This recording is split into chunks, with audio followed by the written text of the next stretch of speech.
안녕하세요. 맥킨의 지혜투자클럽입니다. 셀트리온이 11개월 만에 반토막 주가 수준까지 내려갔습니다. 자, 20만원대 위기일까요? 기회일까요? 이 부분 한번 살펴보도록 하겠습니다. 자, 오늘 시장의 하락에 바이오주들이 하락폭이 또 컸는데요. 자, 셀트리온 같은 경우에는 11개월 만에 반토막, 지금 52주 신저가고요. 작년 4월 3일 이후에 1년 7개월 만에 가장 낮은 수준입니다. 물론 뭐 셀트리온 헬스케어하고 셀트리온 제약도 급락을 했고요. 자, 크게 보면 이제 머크의 몰누피라비르 관련되는 부분들이 이제 시장에 관심이 받으면서 전 세계적으로 바이오 백신이라든지 치료제 관련되는 종목들이 좀 빠졌는데, 국내하고 좀 차이점은 올라갔다가 이제 빠지는 흐름이 나왔다라고 하면 셀트리온 같은 경우에는 그냥 계속 그냥 내려가는 일단 차별적인 흐름들이 계속 나타나고 있고요. 그 다음에 이제 3분기 실적 관련되는 우려감들이 라키로나 관련되는 부분의 어떤 생산 비중이 이제 올라가다 보니까 헬스케어 쪽으로 이런 부분들이 지금 이제 재고 관련되는 부분에서 실적 부진 우려감으로 나타났습니다. 그래서 셀트리온의 3분기 영업이익 관련되는 컨센서스가 지금 작년 동기보다 한 20% 가까이 감소한 2천억 정도가 안 되는 어떤 수준으로 지금 전망되고 있거든요. 그래서 제일 처음에 이제 키움증권이라든지 신한증권, 그리고 신영증권, KTB증권, 최근에 SK증권까지 지금 뭐 기존의 어떤 목표 주가들을 상당폭 급락 조정을 했고요. 이제 KB증권 같은 경우에는 최근에 이제 30만원으로 이제 커버리지가 나왔습니다만, 대다수의 어떤 증권사들 하우스가 지금 이제 투자 의견을 하향 조정해 있는 상태죠. 이런 어떤 부분에 이제 몰누피라비르 관련되는 부분에서 또 이제 인도의 의약품 제조업체 옵티머스 파마가요, 이 머크의 몰누피라비르 관련되는 일반 약 생산을 위한 규제 승인을 인도 당국에 요청했습니다. 지금 이제 몰누피라비르 관련되는 부분이 약물 성분에 대한 특허가 나오지 않은 상태이기 때문에 이 머크 측하고 별도 라이센스 계약을 맺지 않고 이제 진행했는데, 지금 이제 법률적인 문제가 없다고 주장하고 이제 옵티머스 관련되는 부분들은 이제 5월달에 인도 당국의 승인을 받아가지고 몰누피라비르 관련된 말기 임상 시험을 이제 진행을 한 상태예요. 그래서 여기 보시게 되면 옵티머스사 같은 경우는 당국의 승인을 받으면 매월 8천만 개 일반 약 캡슐 형태로 이제 경구용 치료제 이 관련되는 부분을 준비를 하는데, 캡슐 한 개당 40센트라고 합니다. 그래서 이제 머크 같은 경우에는 미국 정부하고 이제 성구매를 할 때 1회 7회분의 어떤 몰누피라비르 관련되는 $700 수준에 공급하는 계약을 맺었는데요. 이 인도 같은 경우에 1회 7회에 $16 정도니까 차이가 지금 엄청나지요. 예, 그래서 이런 부분들이 이제 셀트리온하고 본다면 이 머크에 관련되는 부분들이 이제 고가로 들어가는 것도 사실 좀 부담스러운 부분이 있고, 자, 이런 부분들이 이제 뭐 베트남, 인도네시아, 필리핀, 뭐 이집트, 레바논 이런 쪽에 이제 판매할 수 있도록 규제 기반을 뭐 마련하고 있다, 이렇게 된다면 저개발 국가라든지 이제 좀 이런 국가들에는 경구용 치료제들가 간다라고 하면, 이 항체 치료제가 본래는 이제 뭐 미국이나 유럽 같은 이런 어떤 이제 쪽을 이제 주로 합니다만, 나머지 국가들에도 이런 부분들이 좀 부담스러운 형태가 또 되는 거죠. 이제 가격을 이제 비교했다 본다면, 뭐 요런 어떤 이슈들도 좀 있고요. 그 다음에 셀트리온 같은 경우 또 기사를 보면요, 머크 관련되는 부분, 결국 이제 백신이 작년 말에 하이자, 모더나 이런 게 나올 때 이제 치료제 관련되는 부분들이 1차 급락을 고점을 형성하고, 이 백신 관련되는 부분들에 대해서 델타 변이가 나오면서 이제 오히려 이제 경구용 치료제 관련되는 부분들이 올해 이제 4월달, 5월달 이후에 바뀌면서 오히려 또 이제 항체 치료제 관련되는 부분들은 박스권 흐름을 하다가 이 머크라든지 하이자, 로슈 관련되는 부분 이슈가 나오면서 이제 추가 하락을 또 이제 하고 있다, 이래 봐야 되겠죠. 여기에 지금 이제 연기금이 또 수급상으로 오늘도 엄청 팔았습니다. 오늘도 엄청 팔았고요. 최근에 또 이제 국내에서는 중앙재난안전대책본부가 이 머크, 하이자, 로슈 이런 3개사의 경구용 치료제 총 40만 4천 면 분을 선구매한다. 지금 여러 논란이 나오고 있지 않습니까?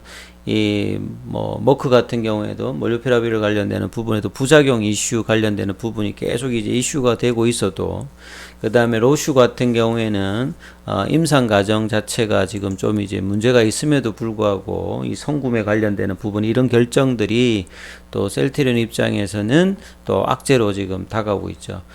본래는 사실은 이제 각 단계마다 백신이면 치료제, 뭐 치료제 중에서도 항체 치료제, 경구용 치료제가 이 밸런스 있게 해야 된다, 의료진들에서는 이야기하고 있습니다만, 시장에서는 치우치는 흐름들이 극명하게 또 셀트리온 입장에서는 나타나고 있는 부분들이 최근 이제 주가 하락의 여러 가지 이제 이슈 중에서 오늘 또 이제 이런 부분도 반영이 좀 되었다고 봐야 되겠죠.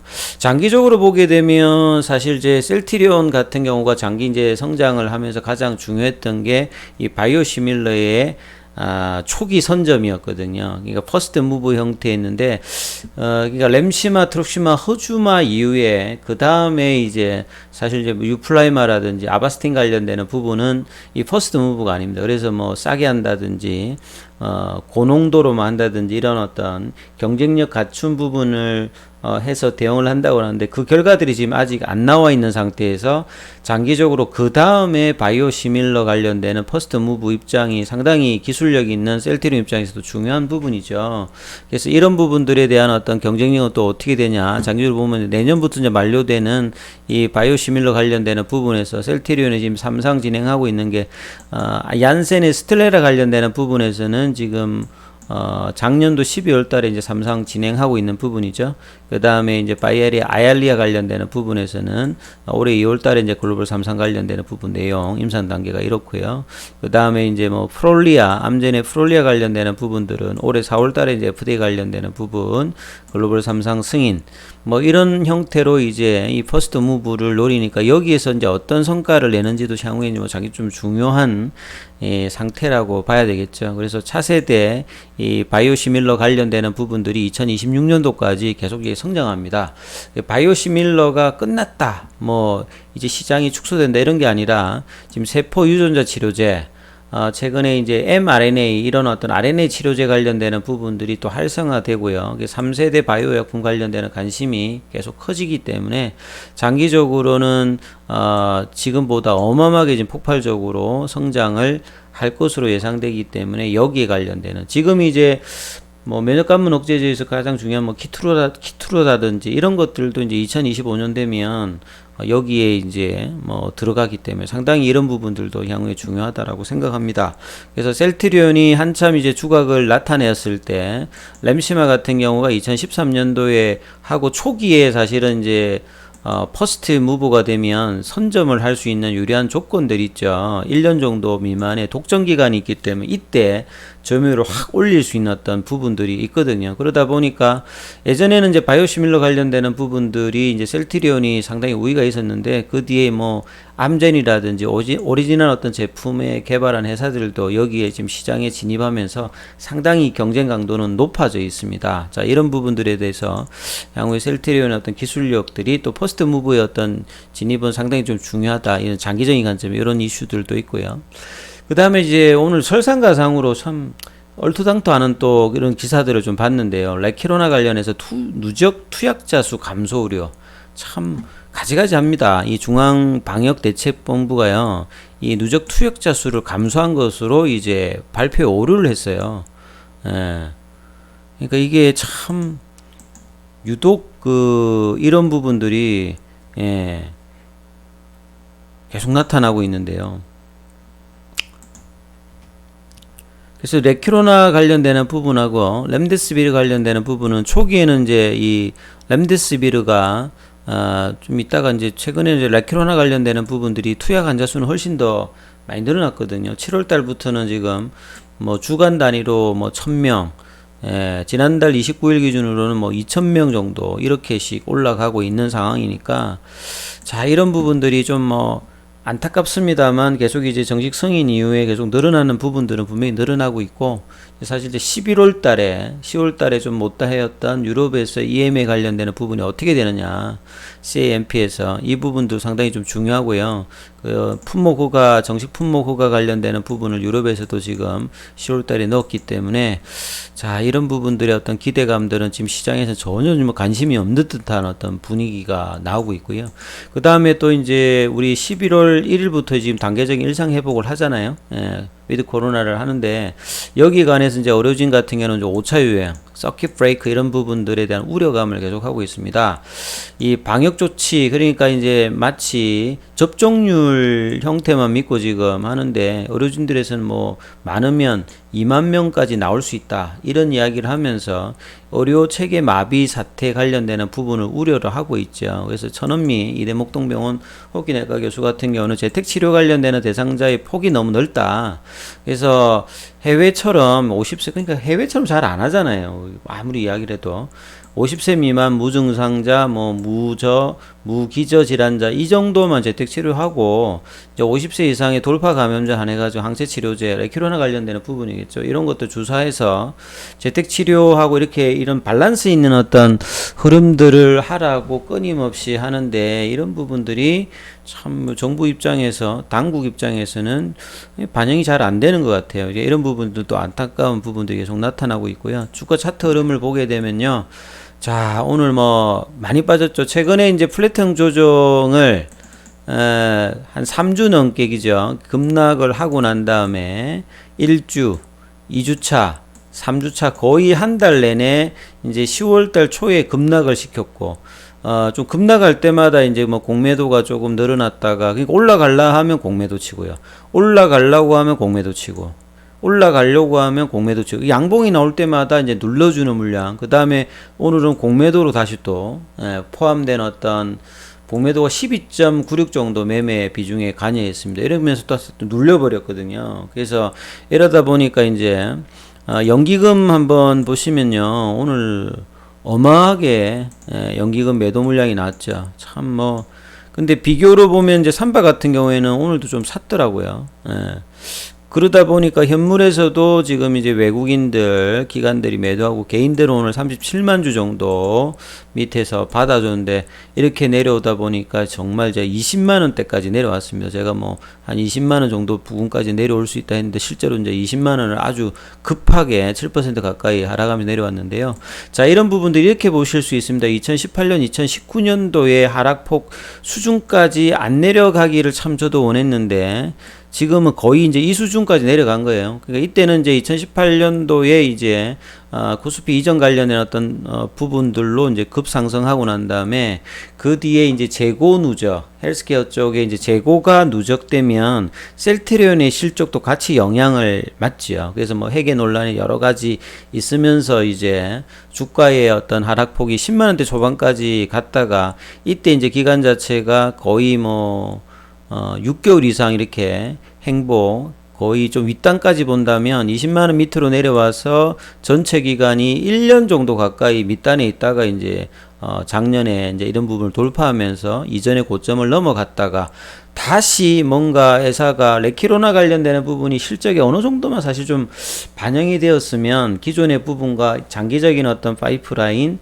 그 다음에 램시마 SC라든지 유플라이마 이런 어떤 기대감으로 주가가 유지가 될 수 있는데 이런 부분이 매출단에 영향을 미치면서 공매도와 더불어서 지금 빠져서 또 회사 또 자사주도 매입도 안 해주는 이런 어떤 그 이전하고 다른 흐름들이 여러 가지로 복합적으로 있으면서 지금 다시 이제 2019년도의 흐름하고 비슷하게 지금 내려왔어요. 그럼 이렇게 된다면 빠르게 이제 반등은 좀 쉽지는 않습니다만 가격은 이제 매력도가 있는 지점까지 왔는데 수급이 이렇다 보니까 단기적으로 이제 V자 반등 이런 것들이 좀 사실 좀 어려운 어떤 상황까지 지금 가고 있는 상황이죠. 그래서 비교를 해보면요. 해외 같은 경우에는 지금 장이 개장되었습니다만 하이자 같은 경우에도 보시게 되면 고점 갔다가 내려오긴 다 내려왔어요. 그러니까 머크 관련되는 부분이 나오면서 하이자도 근데 이제 이 경구용 치료제 관련되는 부분이 있으니까 얘네들은 이제 그 상승을 하고 이제 조정을 하고 이제 이런 형태죠. 셀트리온하고 다른 거죠. 그리고 이 모더나 같은 경우에도 보시게 되면 많이 올라갔다가 이제 조정을 하는 거하고 그죠. 이게 좀 상대적으로 좀 차별이 여기 수도 있는 거고요. 머크 같은 경우에는 이제 이런 부분들이 이제 올라가니까 나머지 이제 바이오주들이 미국에서도 차별화를 보입니다. 그리고 이제 일라이릴리 같은 경우에도 이제 이렇게 빠졌다가 올라가는 모습을 보이고, 리제로는 같은 경우에도 빠졌다가 이제 올라가는 모습을 보이지 않습니까? 그래서 나머지 이제 여기 해당되지 않는 어떤 종목들은 뭐 이렇게 빠지는 부분들이 분명히 있거든요. 뭐 그러니까 해당되지 않는 뭐 암젠이라든지 뭐 이 바이오젠 같은 경우에는 이렇게 계속 이게 내려가는 모습이 있는데, 셀트리온은 그런 상황이 아닌데도 이제 이런 모습이 나오니까 상당히 좀 아쉬운 부분이 있죠. 개발을 해놓고도 이런 상황에 좀 맞고 있다. 그래서 자, 이 시간적으로 이제 필요한 어떤 흐름들이 이제 계속 나타나고 있고요. 결국 이제 11월 달에 유럽에서 어떤 성과가 이제 재료가 나오느냐, 그러니까 밑에서 이제 그런 부분이 나오면 올라가더라도 이제 매물 소화를 많이 해야 되기 때문에 주가가 유지할 때 재료가 나와서 해야 되는데, 이제 이런 부분들이 시간의 어떤 경과와 흐름과 더불어서 상당히 좀 뭐 많이 내려와 있는 상태예요. 그래서 가격의 흐름에서는 이제 장기적인 어떤 관점에서 진짜 뭐 2018년, 2019년도의 어떤 저점 부근까지 밸류에이션을 비교해 보면 내려왔으니까, 장기적인 관점에서는 이제 뭐 매수 기회 흐름들은 분명히 맞는 것 같은데요. 단기적인 흐름들은 빠른 어떤 반등은 쉽지 않은 어떤 흐름이 있으니까, 장기적인 관점에서 이제 저가 매수 흐름들은 이제 뭐 맞을 것 같고요. 이런 부분들이 고가 매수자들이 이제 이런 어떤 뭐 물량들도 뭐 충분히 나올 수 있는 부분들인데, 이런 부분들을 이제 보시면서 이제 투자 전략을 세워야 되기 때문에, 11월 달에 이제 11월 8일이죠. EMA의 CAMP 관련되는 부분에서 아젠다 등극이라든지 어떤 결정이 나오느냐, 이게 상당히 이제 11월 초에 중요한 어떤 이슈가 셀트리온 입장에서는 있다, 이렇게 보셔야 될 것 같습니다. 그리고 이제 투자하실 때 좀 뭐 궁금하신 거나 좀 정보를 좀 얻기 원하시면, 우리 제가 카톡방이 있습니다. 셀트리온 관련되는 부분에서도 문의하실 내용이 있으시면 문자로 참여 이렇게 희망하신다 하시면 참여 코드를 제공해 드렸으니까 많은 이용하시기 바라겠습니다. 자, 여기까지 하겠습니다.